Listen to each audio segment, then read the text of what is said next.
Olá, meus amigos, o torcedor não é burro.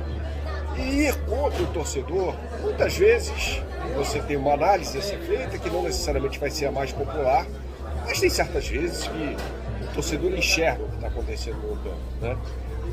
E esse Flamengo jogou muito mal mais uma vez, perdendo muitos gols, é verdade, mas perdeu para o Botafogo, um time mais modesto, com um elenco mais modesto, com um elenco que começou a ser treinado pelo técnico no início do Campeonato Brasileiro. Vale lembrar que Luiz Castro sequer dirigiu no banco de reservas o time do Botafogo na partida contra o Corinthians. E aí o Corinthians massacrou o Botafogo, venceu com enorme facilidade no Engenhão, com 3-1, né? E ganha agora do Flamengo, jogando, aproveitando o que podia, o que o seu time pode oferecer, o que o seu elenco pode oferecer e, sobretudo, o que o seu técnico pode oferecer. Em um contraponto de um Flamengo que no primeiro tempo poderia ter vencido, para mim foi prejudicado pelo VAR. Aliás, parênteses para essa dupla, hein? Daniel Nobre Bins, Anderson Daronco, dupla esta que deixou de marcar o pênalti, o Nobre Bins no campo e Daronco na cabine do VAR, no jogo contra o Bragantino em 2020, um pênalti escandaloso, mão do Everton, tá? Dito isso, torna-se indefensável o trabalho do Paulo Sousa, né? Ainda mais diante de todo o ambiente que cerca o Flamengo nessa última semana, por razões óbvias. Esse vídeo tem um oferecimento do OneFootball, o melhor aplicativo de futebol do mundo, que você vai baixar aqui, já com os melhores momentos, para você ver o número de gols que o Flamengo perdeu do jogo entre Flamengo e Botafogo. O grande destaque deste domingo era o jogo da rodada. Evidentemente, falo mais uma vez por todo o ambiente que cercou o Flamengo, com as declarações de Jorge Jesus ao jornalista Renato Maurício Prado, numa entrevista espetacular, publicada pelo Renato Maurício Prado no seu blog no UOL. Tá? Então baixe o OneFootball de graça, mas de graça tem que ser aqui, tá? Você vai assistir aos melhores momentos de todos os jogos do Campeonato Brasileiro, além da transmissão em alta definição, high definition, de jogos na reta final dos campeonatos europeus, tá bom? É só baixar aqui o OneFootball, tá? Voltando a falar sobre esse jogo, algumas coisas me surpreenderam, tá? E eu vou elencar aqui alguns erros que eu vi do técnico Paulo Sousa. Primeiro, Gabigol, por muitas vezes buscando a bola no seu campo defensivo. Por que faz isso?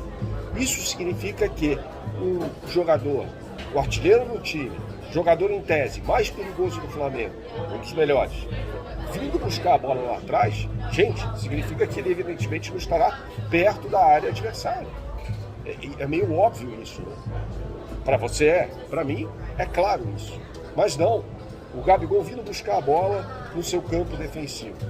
E aí o Paulo Sousa faz a alteração, coloca o Ayrton Lucas no lugar do Felipe Luiz, ganha profundidade pelo lado esquerdo, né? E aí com o Sarabia já amarelado, o Flamengo começa a ser mais perigoso, mas dependendo muito dos lampejos de Bruno Henrique. Esse time do Flamengo tem um problema gravíssimo, além de vários que a gente está elencando por aqui.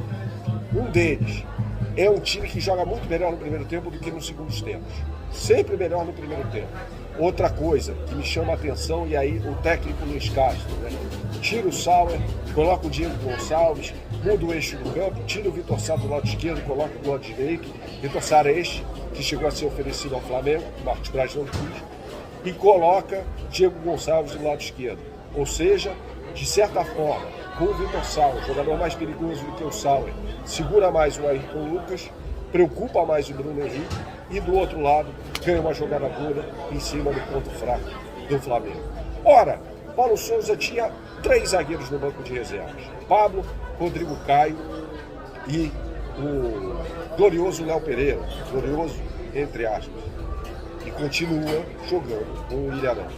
São jogadores que voltam de lesões? Sim. O Pablo sentiu dores musculares na partida contra o Tajeres. Mas peraí, precisava jogar o tempo todo com o Arão de zagueiro? Eu até acho que o Arão não vai mal como zagueiro não, mas precisava jogar o tempo todo com o Arão como zagueiro? Eu tenho minhas dúvidas.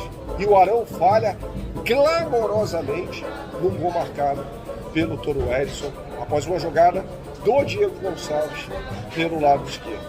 É uma jogada bem feita do lado frágil do Flamengo, né? E aí, o Rodinei em campo. Gente, é uma vergonha. Esse jogador que não tem capacidade nenhuma de jogar, eu acho que nem no Flamengo, em time de Série A do futebol brasileiro. E aí eu tenho que ser coerente, minha gente. Se eu desci o cacete no Renato Gaúcho por conta do uso do Davi Luiz como um ponta, eu tenho que também fazer o mesmo com o Paulo Souza.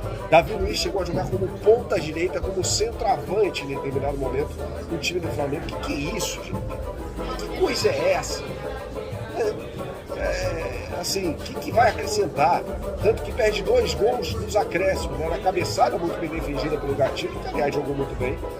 E no lance bizonho no final do jogo, em que o Gabigol cruza para trás, o Davi Luiz chuta para fora. Por que estava ali o Davi Luiz? Por que não estava ali o Lázaro, o Arrascaeta? O que aconteceu? Ainda que fosse o João Gomes, o que aconteceu? Por que o zagueiro tem que ocupar o espaço? Já falei por aqui, tudo no futebol é a ocupação de espaço. Não necessariamente o jogador que lá está, mas há jogadores e havia jogadores mais qualificados para estarem naquela posição do que o Davi Luiz. Então tá errada a ocupação de espaço do Flamengo, é mal feito. E aí o torcedor pede Jorge Jesus durante o jogo gritando Mister, olê. Evidentemente não se tratava de um grito para o Mister, entre aspas, Paulo Souza. Começa a tornar-se, sim, indefensável o trabalho, pelo menos da minha parte, né? Cada um tem sua opinião e tal, mas da minha parte, né? O Flamengo está jogando muito mal. O Flamengo vem de partidas ruins. Jogou mal contra o Atlético Paranaense, jogou mal contra o Altos, tudo bem, aquele jogo eu deixo à parte, porque foi um jogo tosquíssimo, né? Mas esse jogo eu tento deixar à parte por ali, mas, gente, contra o Tajeres e contra o Botafogo é um time com vários problemas. E sim, a sombra de Jorge Jesus vai atormentar o Flamengo. Acho que faltou ética a Jorge Jesus? Faltou.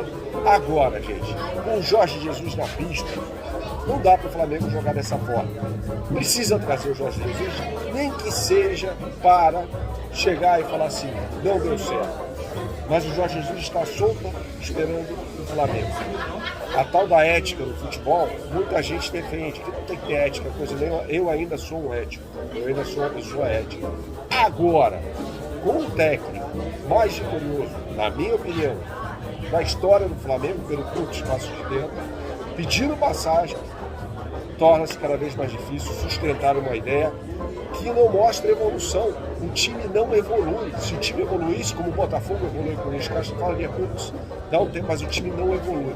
O time anda para trás. Que Flamengo é esse que Paulo Souza quer? Saudações, até a próxima. Tchau, tchau.